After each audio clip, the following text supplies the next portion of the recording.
Hi, welcome to the Richard Kabili YouTube channel, and for today's tutorial, I will be teaching you on how to change pucker lips right sensitivity and head tracking on iPhone X. But first, kindly subscribe to this channel and don't forget to hit the subscribe button and the bell to notify you for the new updates. And let's start.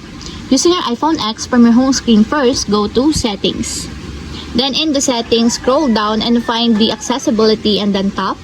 Then in the accessibility, scroll down again and go to physical and motor section and then tap the switch control. Then in this part, in the switch control, scroll down and go to point scanning section and then tap the head tracking. And take note that the head tracking should be enabled or activated to appear the actions that you want to enable.